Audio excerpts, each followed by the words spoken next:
Hey, this is a video about how to achieve squash and stretch in your game characters. As you may know, scaling a bone in a game character, which is the basis for squash and stretch, is not straightforward. It easily leads to problems and unpredictable results. So I'm going to present a couple of possible solutions, and these solutions will be game engine agnostic. I'm going to explain what that means in a second. First, a quick reminder that this video is part of a whole series about Blender and game engines. You'll get the most out of it if you watch all videos from the start. You'll find a link to the playlist in the video description. You can also support me because making a series like this is a lot of work. You can do so on Gumroad or Patreon. Cool, so what is the problem with squash and stretch? The actual problem occurs in certain situations when a bone which has a child bone is scaled. So when the parent is scaled, the child bone's deformations can become a little bit skewed and weird. In Blender, we can set up constraints that make it appear as if the scale of a parent bone is not affecting the child bone. But once the action is baked, and we need to bake actions when exporting to games, then the constraints lose their effect and things may start to look different than the original action. Usually the child bones start to behave funny, as you can see here. The reason for this is technical. It has something to do with matrices and shear and other things that most people won't understand. The main thing to know is that if you have a deformation bone in a parent-child relationship, then stretching these bones will very likely create problems. There is no single solution to this problem. If there was, it would have been implemented and automated already. Instead, there are several different solutions which all have different pros and cons. Some solutions can be created in the game engine. So you could import a problematic animation and fix it in the engine. I'm not going to show you any such solutions here.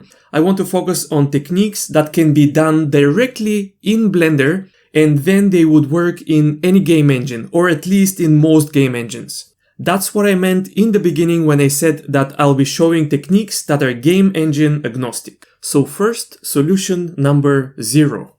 This is a solution in quotation marks, but it's worth mentioning. If your character doesn't squash and stretch, then you won't face any of the problems associated with bone scale. And a lot of characters don't need to stretch, so that's a perfectly viable option. If your rig doesn't have stretchy controls, then you have nothing to worry about. You should just move and rotate your bones, never scale them, and you'll be fine. If the rig does have stretchy controls, like Rigify for example, but the same will apply to any stretchy rig, then you could try to avoid using stretch, but this approach is flawed. Only a tiny bit of bone scale can create problems. And so your model may seem okay to the naked eye, but in engine it may look awful. And that is because some of the bones were scaled just a tiny bit, but you couldn't notice it. It is better to turn this feature completely off when possible. The limbs in Rigify have a slider for IK stretch, just set it to 0. And for bones that don't have such a slider, you can dig into the rig and try to find a stretch to constraint. Usually stretch to is used to create stretchy bone chains. And just disable or delete it. That is how you can disable the stretchiness of the spine bones in Rigify. And again, it doesn't matter that this is Rigify. This would work exactly the same way on any other rig that has the same type of constraint. And this is nice, but it is probably not why you're watching this video. So let's move on to the next solutions where we can actually achieve squash and stretch. Okay, the first actual solution is the flat hierarchy solution. For this technique and for the next one, I'll assume that you have a rig that follows the basic principle that I repeated at least 100 times in the last couple of videos. So you have a clear separation between the game bones and the control bones. You can use the TGT solution, which I mentioned in the fundamentals video, or the 2 rigs technique that I explained in much more detail in the last couple of lessons, but either way is fine. Personally, I'm using 2 rigs. I have my game rig, which is constrained to the control rig. If I look at the data of the game rig in the outliner, I can see that some bones are parented to other bones. All you need to do to enable the flat hierarchy solution is to go to your game bones and remove any parent-child relationship between them. So you would just go to your game rig, in edit mode, select all bones, press Alt-P and choose clear parent. And this flattens the hierarchy. Here you can see in the outliner that no bone is parented to another bone. And this is called a flat hierarchy. And that's all there is to it. As I said earlier, this issue appears in the child of a stretched bone. But if there is no parent-child relationship whatsoever, then there won't be a problem. The pros of this method? As you saw, it was easy to do. Disconnect the bones and done. Another good thing is that you can achieve real squash and stretch with volume preservation, just like what you see in Blender. So here, if I stretch the arm, for example, as it becomes longer, it will also become thinner. And if I squash the body, it will also become thicker. You will see why this is important when we talk about the next solution, the bone offset solution. On the negative side for this flat hierarchy solution, obviously it destroys the hierarchy of your game rig. Hierarchy may or may not be important depending on your game. It can affect the way physics are calculated, animation blending, and so on. But if you don't care about these things, then it works perfectly. If you want to keep your game hierarchy but also need squash and stretch, or scale, you may be interested in the bone offset solution. This approach avoids any bone scale and instead simulates squash and stretch using the location of game bones. So we offset or pull apart the individual bones, and that creates the illusion of stretching. This allows us to keep the proper hierarchy between the bones, but because this trick doesn't allow for any sort of scaling, it doesn't preserve the volume of the character that is being deformed. If you're only stretching the character a little bit, that may not be a problem. With more extreme deformations, it may become a little bit obvious, and we can fix that using additional shape keys, which however means more work for us. Here you can see a comparison between real squash and stretch and the offset technique. And here is an example of the offset technique using additional shape keys. It looks better, but I had to do some work for it. Okay, so how does it work? I'll demonstrate the basic technique on a simple model first, and then we can apply it to a real character. Here I have a simple cylinder with a lot of subdivisions. I'm going to add a new bone, make it appear in front, make it as long as the cylinder itself, and then subdivide it into 3 bones. Now I'm going to add one additional bone at the base and end of each bone. The orientation of this bone doesn't really matter, but I'm going to constrain it on the x-axis, unparent it, and then with vertex snapping, I'm going to make copies of this bone and snap it to each end of the bone. And now I'm going to set up the stretchiness. I'm going to parent each of the original bones to the small bone at the base of it with keep offset. And then in pose mode, I'm going to constrain each of the longer bones to the small bone that is at the tip of it. Using Ctrl-Shift-C, I'm going to add damped track and stretch 2 for each bone. And now if I move these basically control bones, they'll be stretching the original chain of 3 bones. And actually with that, I'm going to make the small bones non-deforming. Just alt-click on the deform option. And then I'm going to select my mesh, shift-select the armature, and parent with automatic weights. And now I'm going to make a copy of this whole setup and move it to the side. And now for this cylinder that is still at the center of the world, I'm going to unparent it from the armature, delete its groups, And now I'm going to keep tweaking this armature to achieve the offset solution. And I actually made this copy so that we can compare the offset solution to actual bone stretch. Okay, for this armature, I'm going to go to edit mode and make a copy of each of the original bones and move them to layer 2. Now these bones are completely disconnected from each other, and they also have constraints. I need to remove them, so I'm going to select all of these bones and press Ctrl Alt and C. And now I want to set up the proper parenting. I want these bones to be parented in a hierarchy, so this bone will be the child of the next one, and then the next one will be the child of the first one. But I want to avoid parenting with the connected option on. So I'm going to select the first bone, then the second, and press Ctrl P and choose Keep Offset. And then the second, and then the last one, and again choose Keep Offset. So now my bones are in a hierarchy, but I can also disconnect them. This is essential for making this offset solution work. Okay, now on my first layer, I want to make all of these bones non-deforming. So I'm going to go to Pose, Bone Settings, Deform, and choose Disable. And the bones on layer 2, I want to make sure that they're all deforming bones.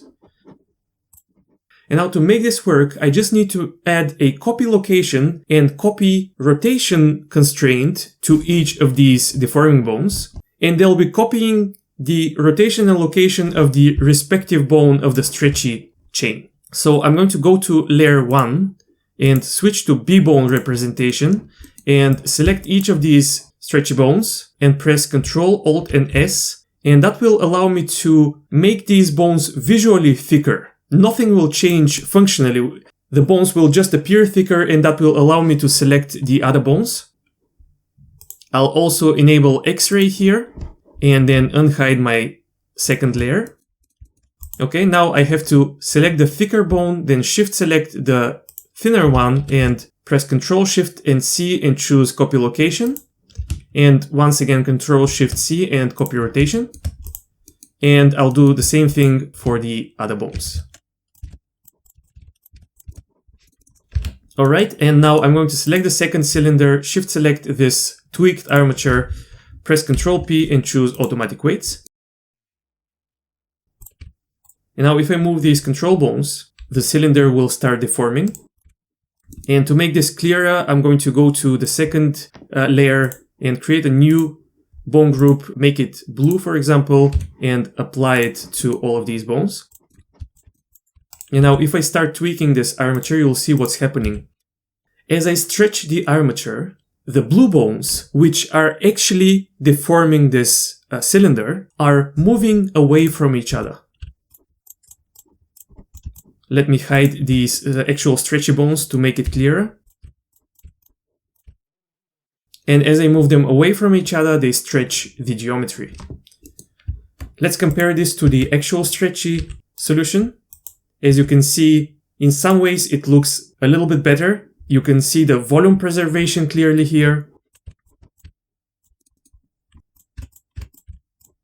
And another problem that you may notice is that the last bone in this chain doesn't really stretch the chain. In practical scenarios, that is actually not a problem. Usually the last bone in the chain is not stretchy. So for example, you may have an arm with a hand, and usually the arm will stretch, but the hand won't.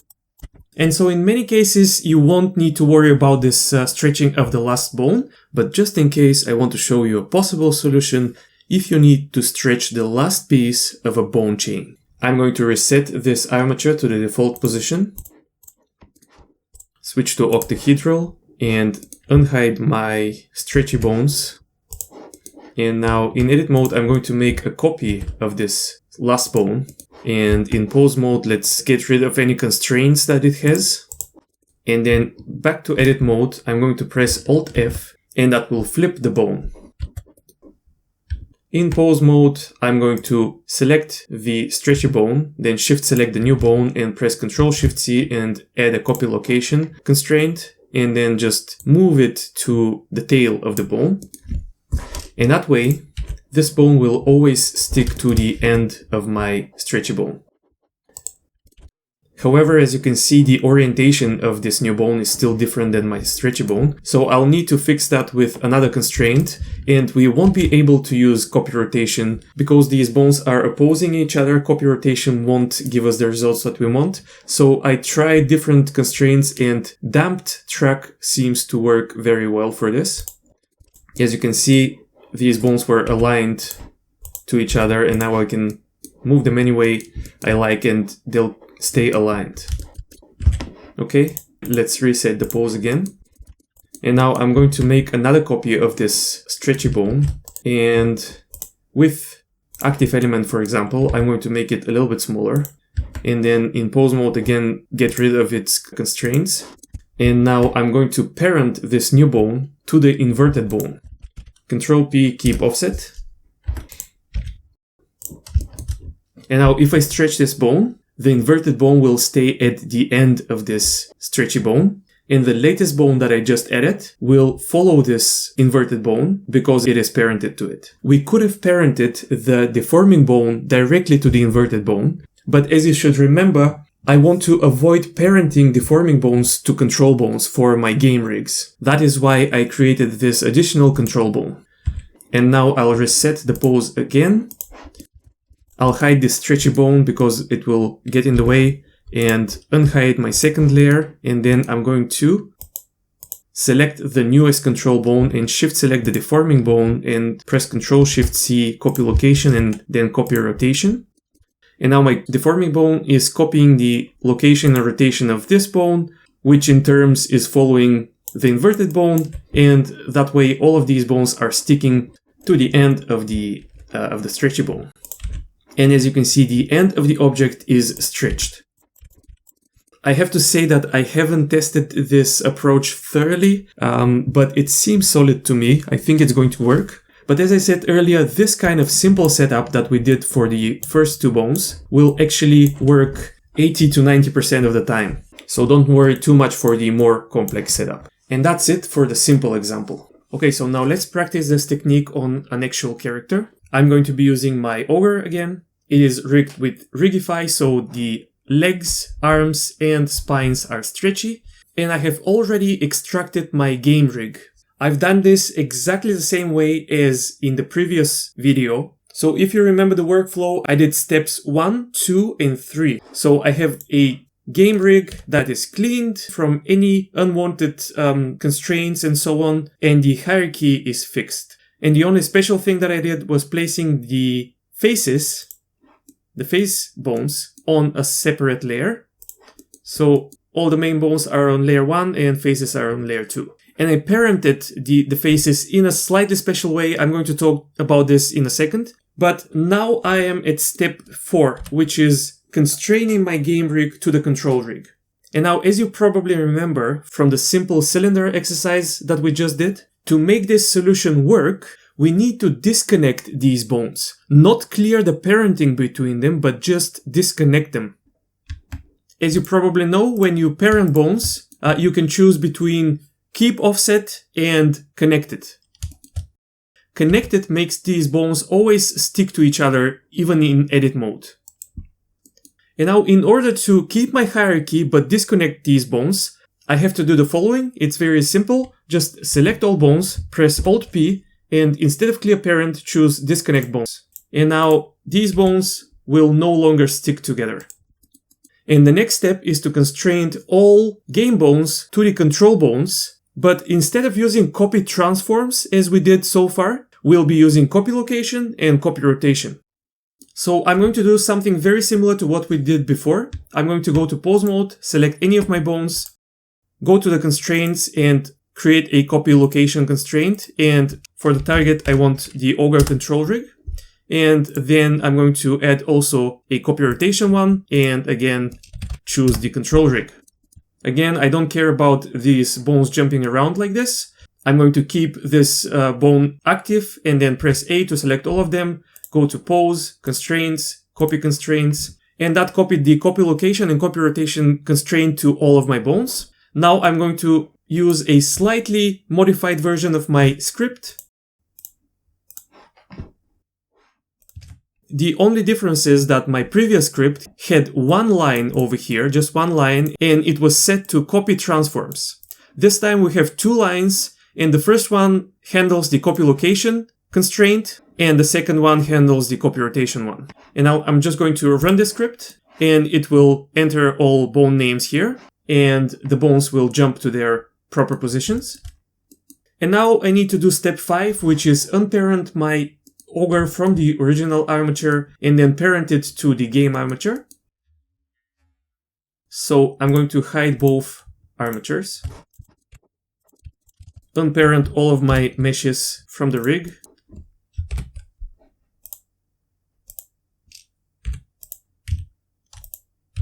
And then parent them to the game armature with this armature deform option.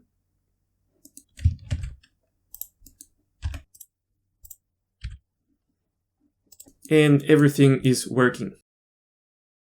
And now I'm going to clean up the control rig a little bit.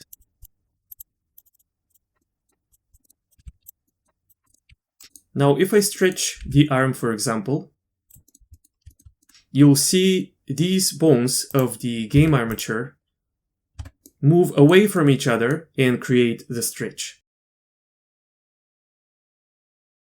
And as I already explained, this approach does not handle volume preservation.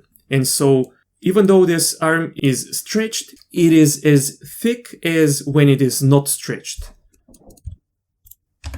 I would say that is not such a huge problem, but keep this limitation in mind, and I think you may want to use this solution only when you need a little bit of stretch. Not as extreme as I have here, but maybe something like, something like this.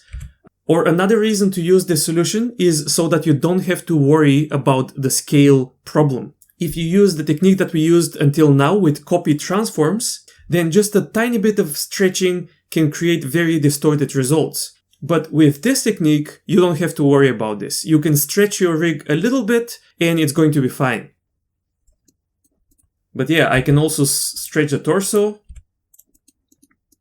The results in the chest are a little bit weird because I never intended this model for this kind of stretching. I can probably fix it with weight painting or by adjusting the pec bones that I have here.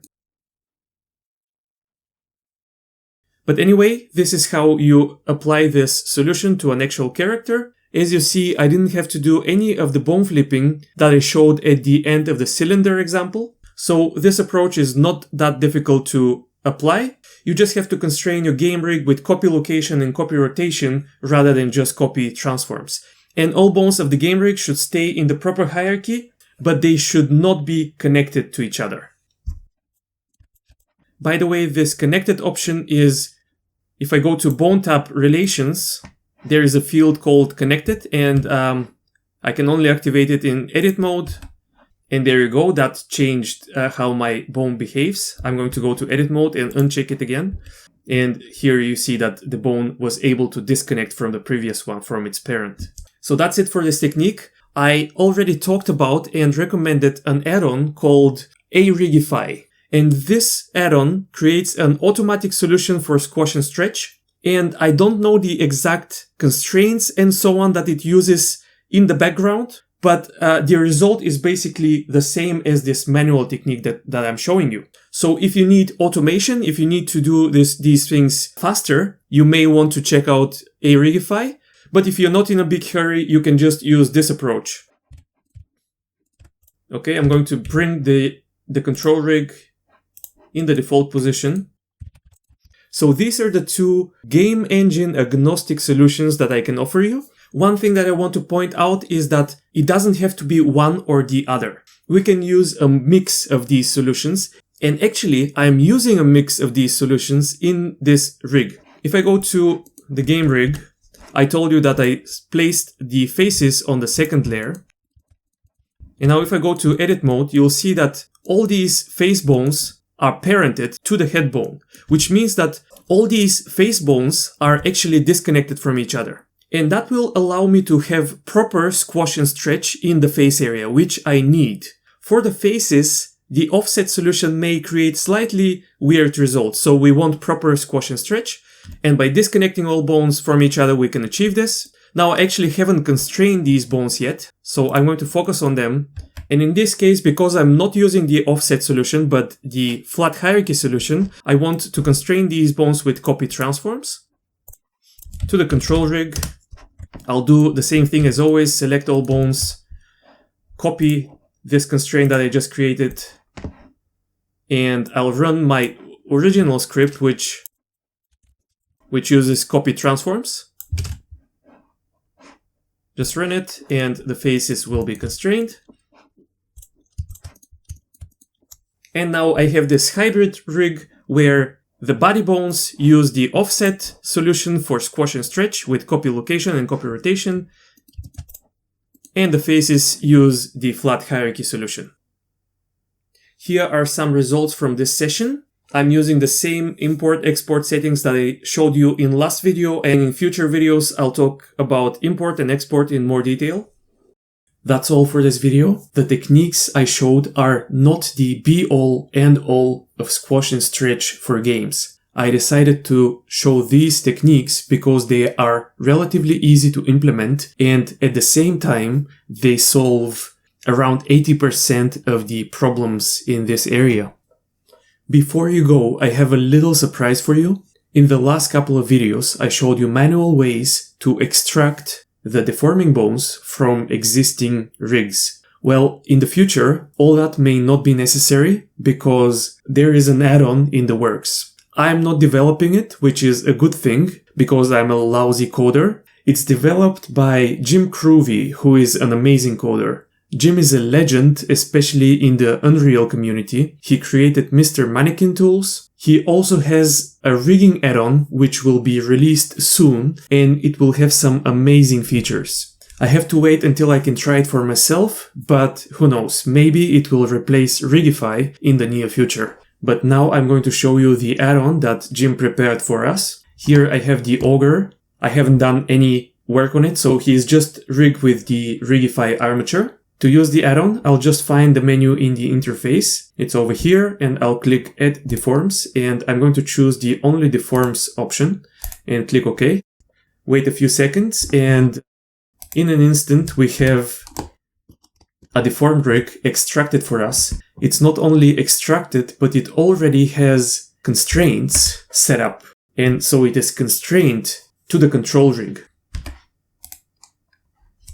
I then just need to press this Use Deforms button, and that will activate the constraint connection between the two rigs, and now I'm all set. So this add-on, with just a couple of clicks in just a couple of seconds, does almost everything that we did manually before. The only thing that it doesn't do currently is the parenting of the game armature, so it doesn't fix the hierarchy for us. In the future, there may be some kind of automatic solution for this, but maybe not. I'm not sure. But fixing the hierarchy is not that difficult, and I think this tool already saves a lot of time.